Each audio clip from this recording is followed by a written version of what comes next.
Vamos dar uma pausa ou não no Estado Democrático de Direito para a gente falar sobre Brasil 2026, que tem tudo a ver com o Estado Democrático de Direito, o momento atual que o Brasil vive.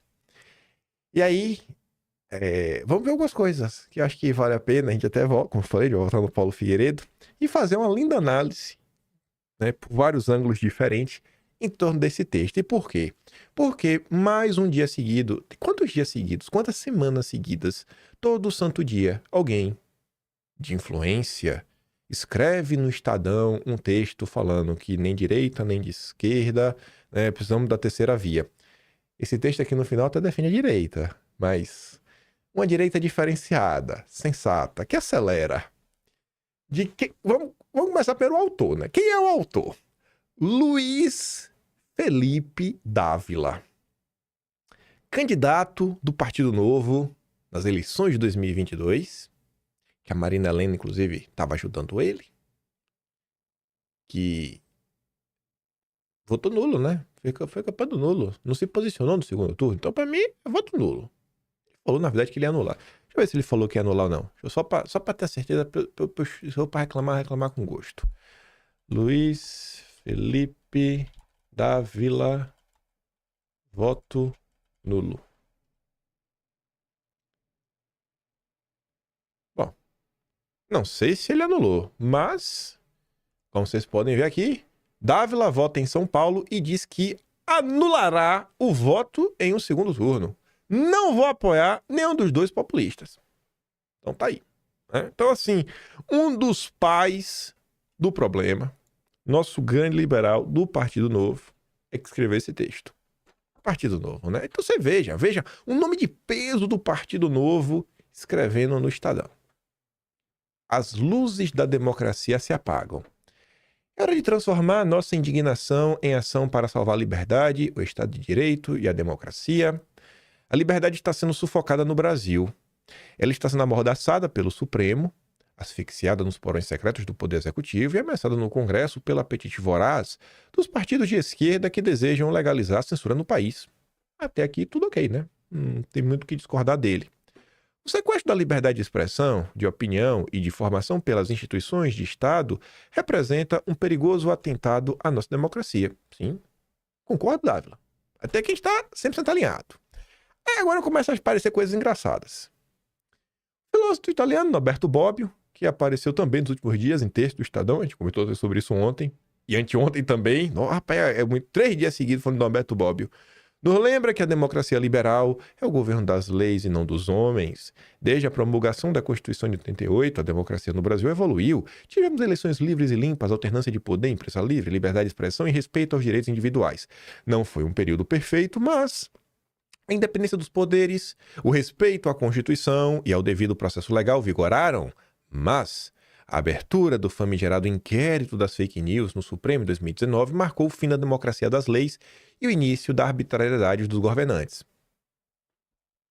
Até que toquei. Até que eu tava ok com ele. Não tinha nenhum problema. Aí agora eu começo a ter alguns questionamentos. A instalação de um inquérito sigiloso e por tempo indeterminado violou as regras do devido processo legal e as liberdades individuais, tornando-se um meio arbitrário para censurar veículos, como a Cruzoé, um portal de notícias O Antagonista, e plataformas de conteúdo a Brasil Paralelo. O péssimo exemplo do Supremo espalhou-se para as instâncias inferiores. E os jornalistas? Eu até coloquei aqui a imagem, né? Mas a gente ainda vai falar do Paulo Figueiredo de novo. Calma, o Paulo Figueiredo tá ali, ele é meio feio, mas a gente vai falar de novo. Sim. Paulo Figueiredo, Ludmilla, Fiuza, Theo de Raposo, o Constantino. Deixei para falar por último ali, o senhor Alan dos Santos. Alan dos Santos não tinha uma plataforma? Não tinha um terça livre? Ah, mas é porque o texto ele escolheu só pegar o paralelo. Beleza.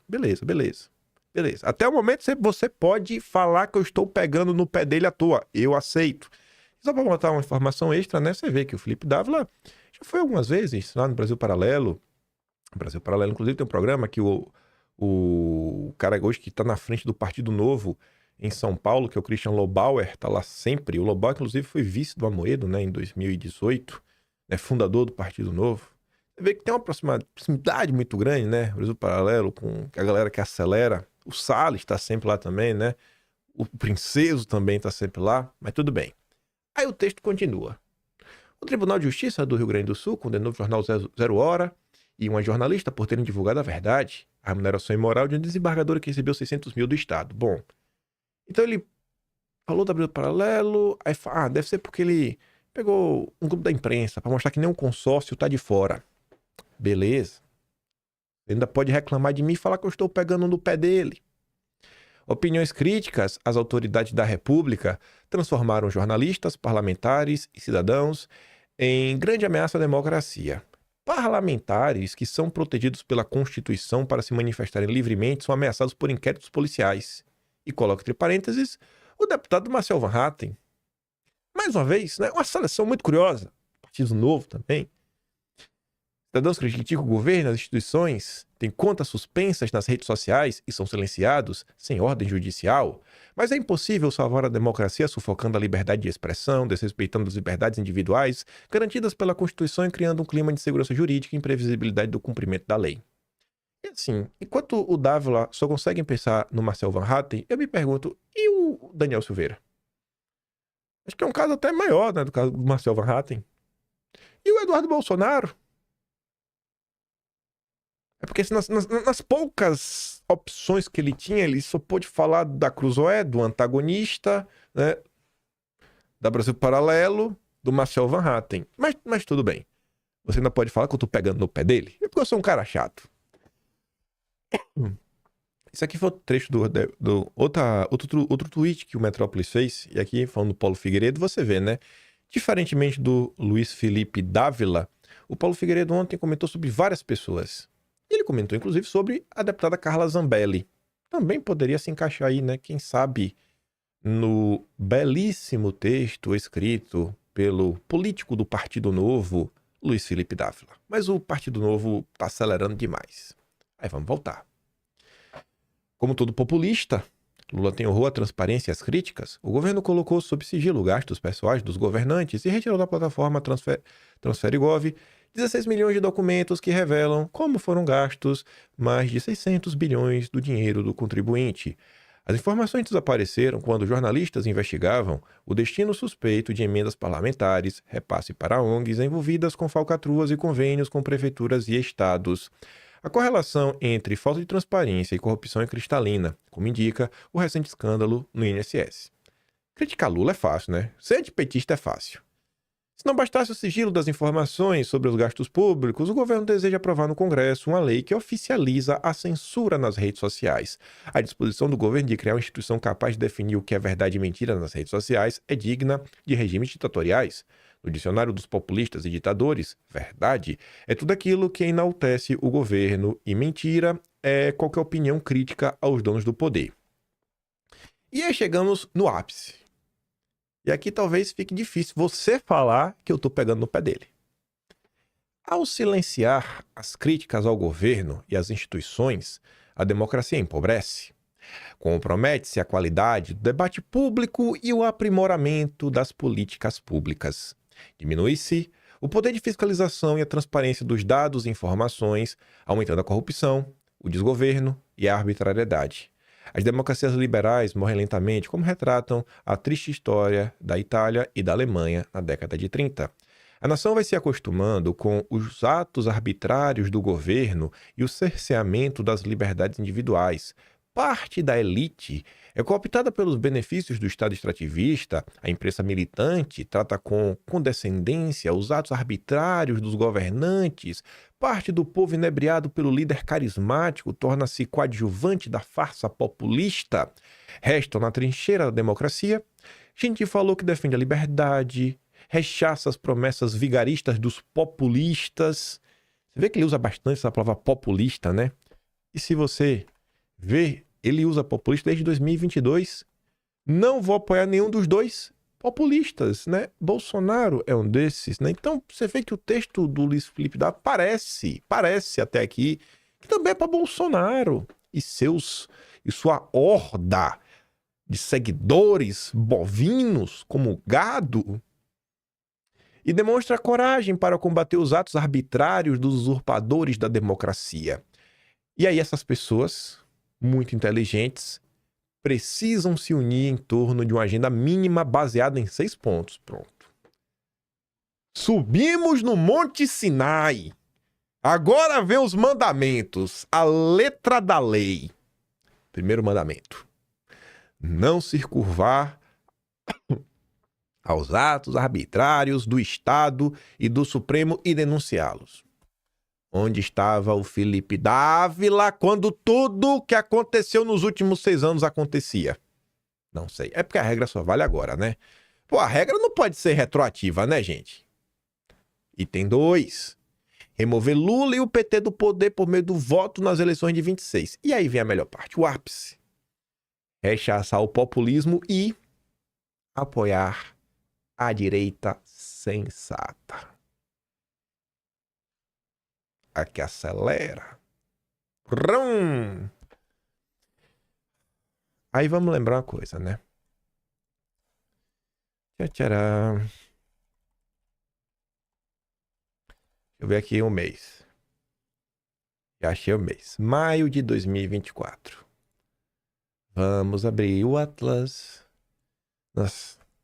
Os Atlas dão trabalho, mas ajudam a animar, viu? Relembrar e viver.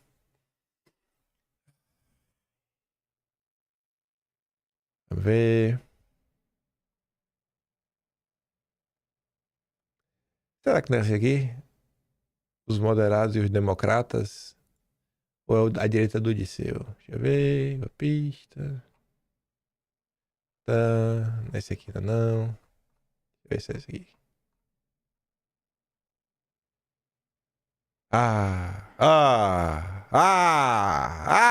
Meu Deus.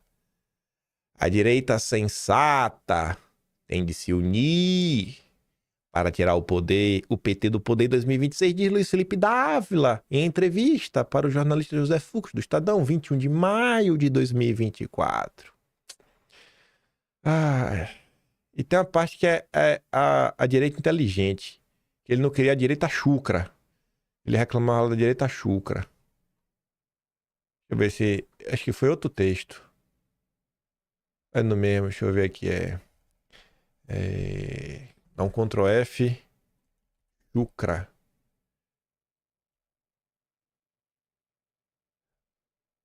Lula e desgoverno ajudam, mas direita não volta a ser União 26, né? Em seu livro, ele criticava o que caracterizava como direita chucra, associada a setores do bolsonarismo. Aqui é uma das menções. É o Luiz Felipe Dávila. E outra aqui. Não dá ensinar praticamente, com certeza, que a direita chucra e a esquerda retrógrada estariam no mesmo barco. E aí ele falava... Deixa eu ver se eu acho um pedaço que a esquerda inteligente... Vou botar assim, ó. Esquerda. Aqui, ó. Direita liberal, inclusive, incluindo a direita inteligente. Aqui, ó. Aqui, ó. Aspas. Conforme o texto, Dávila apresentava o que ele defendia como possibilidade para representar a direita sensata com potencial para 2026. Nomes como Tarcísio, Ratinho Júnior, Caiado, Zema, Tereza Cristina... Inclui ainda a equipe de Paulo Guedes e uma parte da esquerda, definida como esquerda inteligente. É a esquerda que gosta de banco, de Tabata Amaral. Ou seja, né? Todo santo dia saiu uma matéria sobre 2026. Todas as matérias sobre 2026 é sempre assim. Olha, precisamos nos unir para derrotar Lula. E a agenda é sempre... Como é que a gente vai fazer isso? Sabotando o Bolsonaro. Né? Vamos excluir Bolsonaro do jogo. Vamos excluir Bolsonaro do jogo. Vamos excluir Bolsonaro do jogo. Aí você vê aqui, né? Você olha pra esse rapaz. Como é que não gosta desse rapaz, bicho? Esse populista, extrema-direita. Bolsonaro. Ele não lhe quer Bolsonaro. Ele quer que a gente apoie a direita sensata, Bolsonaro. Você é um insensato. É burro. É um macaco Tião. Esse Bolsonaro, viu? Aí depois ele continua lá, com a letra da lei. Item 4. Combater insegurança jurídica, crime organizado, a corrupção e restaurar o Estado democrático e direito. Defender um plano para a retomada do crescimento sustentável, da produtividade, da competitividade do país e criar um Estado eficiente que preste serviço público de qualidade, reduza a dívida pública, carga tributária, taxa de juros para níveis civilizados. As luzes da democracia estão se apagando, estão queimadas. Ela já queimou, sabe? A gente já está no escuro há muito tempo. É hora de transformar nossa indignação em ação para salvar a liberdade, o Estado de Direito e a democracia. Cara, eu quero salvar o povo brasileiro. Eu quero salvar o Brasil. Estado de Direito... Não, tô cagando pra isso aí. Eu quero salvar o Brasil. Sabe? O cara não consegue falar de Brasil. O cara odeia o país. Deve ser um daqueles que chama bostil quando tá em casa. Vocês entendem, gente? Isso, eu tô pegando no pé? Fala de verdade. Eu tô pegando no pé. O cara fala claramente que tem que rechaçar o Bolsonaro. Mas não pode falar nada, né? Tu acha que o Sabugosa vai falar alguma coisa? Vai ser igual quando o Deltan inventou a fake news de Bolsonaro. Me chamaram para Penal Verde, fui. Aí fui surpreendido que o Salles também tava lá. Beleza, falei, rádio é tua, faz o que tu quer. E aí eu perguntei pro Salles, né? Falei, irmão, que não deu um enquadro no Deltan quando ele inventou a fake news do Bolsonaro? Ah, não, mandei uma mensagem no privado. Ah, aí é no privado. Aí é no privado, né? Aí não precisa ficar dando chilique, né? Melhor perder de pé do que ganhar de 4. Será que alguém do Novo vai falar sobre isso? O errado é Bolsonaro. No final do dia, o errado é Bolsonaro. Errado sou eu também, né? Eu também tô errado. Eu tô no mesmo lugar desde sempre. Desde que eu comecei com esse canal, eu tô no mesmo lugar apoiando basicamente a mesma coisa, né? Mas é isso, né? É lembrar e viver. Aí você sai dos nossos amigos da direita inteligente e vai pro centrão verdadeiro. O que não finge que é centrão. Bolsonaristas pressionam para que o centrão saia de cima do muro. Próximos a Bolsonaro, acham que o grupo, ao centro, usa a força eleitoral de Bolsonaro, mas não assume o compromisso de apoiá-lo. Descobriram a roda, né? Apesar da gritaria de Malafaia, o centrão está muito longe de querer embarcar numa canoa furada, se Bolsonaro escolher um candidato que seja considerado inviável. Nomes como o do presidente do PP, Ciro Nogueira, que foi ministro da Casa Civil, tem manifestado lealdade, mas eles esperam que Bolsonaro escolha alguém que realmente possa ganhar a eleição. Pois bem, aconteceu a pesquisa. Bolsonaro vence com as duas mãos nas costas. Com aquela, nadando com o movimento da barriga. Michele Bolsonaro ganha, Tarcísio ganha e Eduardo, que tá aí.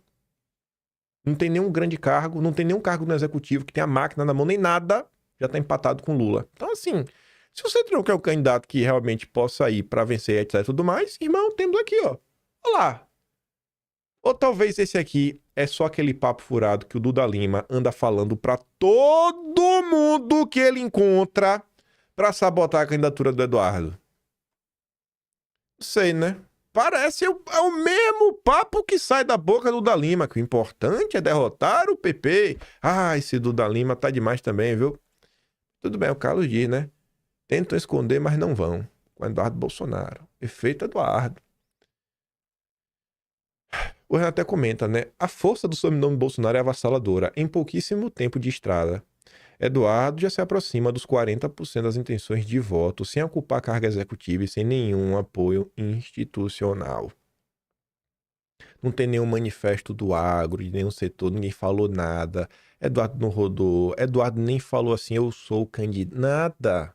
Falou nada. Deu entrevista na vez, só falou, rapaz, se meu pai falar, eu vou. Só isso. Só. O que Eduardo fez? Nada. Cargo no legislativo. Porque se ele fosse prefeito, prefeito tá na cidade faz um monte de coisa. Prefeito de cidade grande, né? Tipo Rio, São Paulo, Belo Horizonte. For governador, ainda mais, né? Projeção. O cara não é nada. Só um deputado. E já tá com 40%, hein? Difícil o Duda Lima sustentar que a candidatura do Eduardo é inviável. Aí vai vendo. Todo santo dia sai alguma notícia e só falam de Bolsonaro. O futuro assusta Bolsonaro. Os ventos eleitorais parecem favorecer o governador de São Paulo, Tarcísio Freitas, que uniria a liderança política de centro-direita ao apoio dos radicais do bolsonarismo. Aí a Thalita diz, né? Lá vem a Globo e a narrativa de Bolsonaro assustado com os governadores democráticos. É sério isso, irmão? Em 26 é Bolsonaro 22. Aceitem que dói menos. Aí, tá aí na Folha. Também ontem. Mais uma. Todo dia. A eleição já começou. Pecuaristas querem que Bolsonaro abra logo mão de candidatura e apostam fichas em Tarcísio. Presidente Prudente, né? De onde saiu a nota. Aí o Vanguardian comenta, rapaz, convidam Bolsonaro para uma agenda em Presidente Prudente, batem inúmeras fotos, se fazem de melhores amigos, aí logo depois plantam a matéria absolutamente fake, deixando digitais claras de onde veio. Para piorar, um dos principais interlocutores do presidente junto ao setor, que inclusive é de Presidente Prudente, que é o Naban Garcia, não foi ouvido e, por óbvio, não endossa a referida matéria. Estamos atentos a toda essa patifaria oportunista. E se vocês pesquisarem, vocês vão ver aí. Naban estava lá no governo Bolsonaro, do início até o fim do governo, próximo do Jair, é de Presidente Prudente e, curiosamente, nem foi consultado nem nada, né? Não, mas os pecuaristas, né, querem que Bolsonaro abra mão. Interessante. E aí o Fábio falava, né, que tinha digitais. Se é verdade ou não, eu não sei. O que eu sei é que o Vanguardian, ele tem realmente, assim, um bom trânsito na imprensa a ponto de, às vezes, colocar até dedo na cara e cobrar de jornalista quem é que passou a informação. E aí o Vilimigo comenta ali a matéria a postagem da Thalita, né? Ele tá falando, não sei quem são esses tais pecuaristas. Tá parecendo mais aquelas notícias tiradas do nariz. E o Vilimigo diz, ó, pecuaristas seriam os irmãos Batistas, a BRF e quem mais? E o Vanguardian diz, não. Secretário de Agricultura do Estado de São Paulo com famoso nojinho oportuno. Deixa ele. Aquela galera, né, que quer os votos do Jair, mas não quer aparecer para bater foto com o Bolsonaro. Aí, fã de nota plantada, eu leio a imprensa todo dia.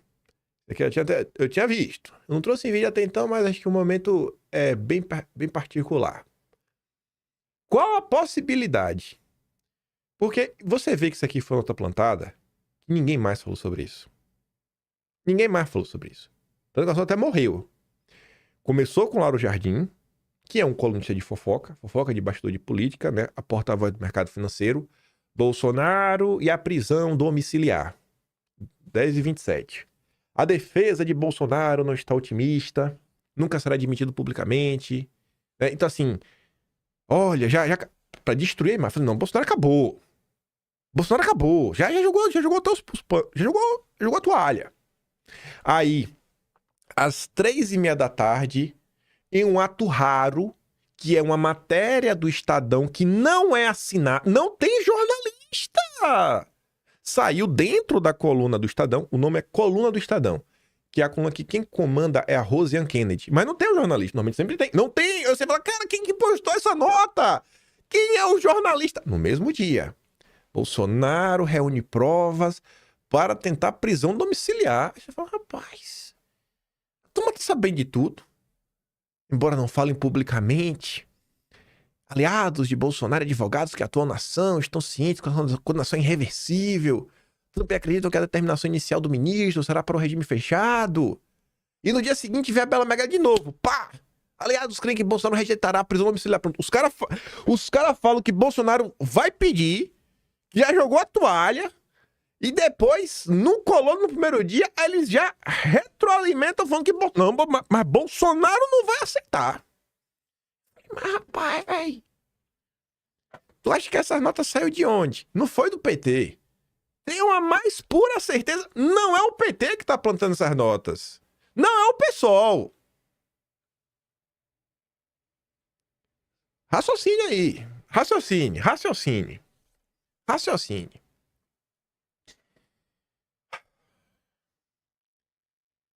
O que fazem com o Bolsonaro é desumano, velho. Bolsonaro, ele realmente devia desistir. Mas não é desistir, sabe? Porque ele perdeu, porque ele tá errado. Mas desistir porque o povo não merece. Sabe? Ele devia desistir às vezes porque o povo não merece. Assim, cara, sabe, vocês não merecem, velho. Vocês não merecem o que eu tô sofrendo, sabe? Vai se lascar todo mundo. Vou ficar de boa agora, véio. Esquece meu nome, vou embora. Cruza a fronteira, pega o avião, nem avisa pra onde vai, desaparece. Fala assim, cara, tá bom, toca o Brasil aí, irmão.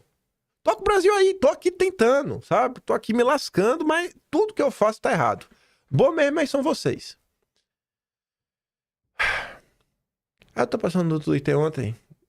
Ah, velho, eu fico muito revoltado, pô. Não tem condição uma coisa dessa, não. É muita safadeza. Mesquinharia. Mesquinharia. Ninguém quer resolver nada. Ninguém se move pra nada. Ninguém se move pra defender. Ninguém se move pra procurar alguma entrevista pra apresentar outro lado. Ninguém se move pra rebater quando tem algum tipo de mentira. Ninguém se move quando o cara tá doente. Ninguém. Tá lá, né? O povo torce pra ver se bate as botas. Pra nada. Absolutamente nada. Nada. É só venha a nós. Só venha a nós. Ao vosso reino, nada. Mas voltando. Tava passando no Twitter, aí eu vi o Agape. Fez essa postagem, ele me marcou. Eu não busco glória, fama ou status social. Mas desejo de deixar um legado, um futuro digno para meus filhos e um futuro para a nação que eu amo. Eu concordo com que um ponto essencial. Eu fiquei até com medo, viu? A gente tá concordando, isso não é bom.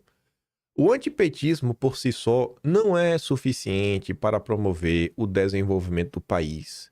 O ódio, ele pode servir como uma faísca inicial, mas nunca como alicerce duradouro. O que constrói de fato é o amor, o senso de responsabilidade pelo próximo, a força de convicção, de convicções profundas. Eu, por exemplo, não ajo por ódio, mas por esperança. Tenho andado pela Inglaterra e me deixa triste perceber o quanto poderíamos ser melhores e o quanto foi tirado de nós. Mas enquanto houver vida, haverá esperança. E assim, eu nem conversei com o Agape, poderia conversar, eu tenho um contato dele fácil. Mas quando ele diz assim, pô, tenho andado e me dá esperança, eu acho que é o que eu senti quando eu pisei fora do Brasil. Porque o Agape não é. O Agape é um pé rapado.